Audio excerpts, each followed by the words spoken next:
Hey everyone, welcome back to Carrie's Thrifty Farmhouse. If you like decorating on a budget, you're in the right place. I'd like to start out by thanking my existing subscribers, and if this is your first time here, be sure to introduce yourself in the comments below so we can connect. Today I'm excited to share my brand new holiday mantle I revamped this year with a Jingle Bells theme. If you like this video, I would love for you to like, comment, and hopefully subscribe so I can grow my channel. So with all the formalities out of the way, let's hop into the project. I've decorated my mantle in the same way for about 5 Christmases, so I thought this year it was time for a change. I started by thrifting a large stretch canvas, switched it to a reverse canvas to expose the frame, and created my own sign saying Jingle all the way.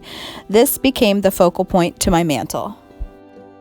I thought I'd carry over the Jingle Bell theme by adding large galvanized bells to my Evergreen garland. I had a pack of 6 wiffle balls left over from a previous 4th of July party, and I thought with a little paint they could look like old sleigh bells. I've used this faux galvanized look many times on previous projects, and it's super easy and pretty much foolproof. I started out by adding a charcoal color to the balls. Here I'm using my favorite elephant chalk paint by the Waverly brand available at Walmart. I do like chalk paint for the base layer because it is thicker than regular acrylic craft paint and adheres to almost anything, and since the wiffle balls are plastic, it works perfectly. Just one coat is enough. Since we're layering on many different colors, it's okay if some of the white shows through the gray. Next, I'm using a dry sponge to add on a metallic silver color. I love Martha Stewart's metallic paint. It has a really nice shine and a little goes a long way. I think I've had this one container for over 5 years, and although the original container didn't survive, I've only used about half the paint. Using a dry sponge allows there to be places where the darker gray still shows through.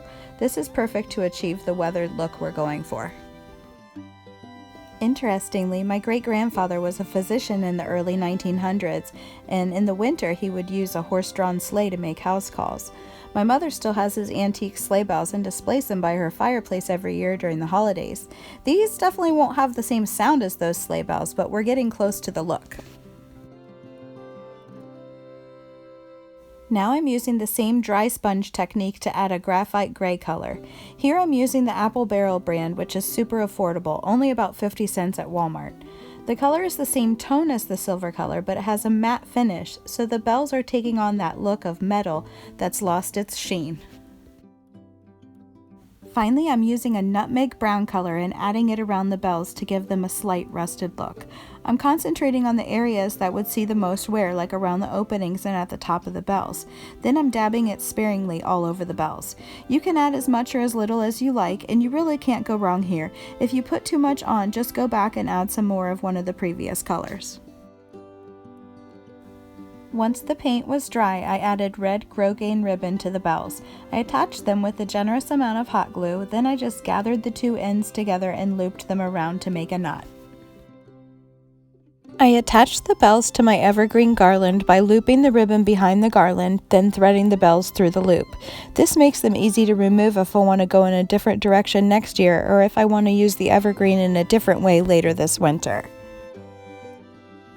I'm super happy with how this turned out, and I spent less than $10 for the sign, garland, and bells, and the rest of the items were from my existing stash.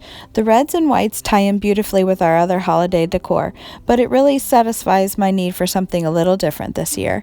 I used 3 strands of the evergreen garland from Dollar Tree on my relatively small mantle. The strands on their own are a little sparse, but when you double or triple them and add embellishments, it really helps.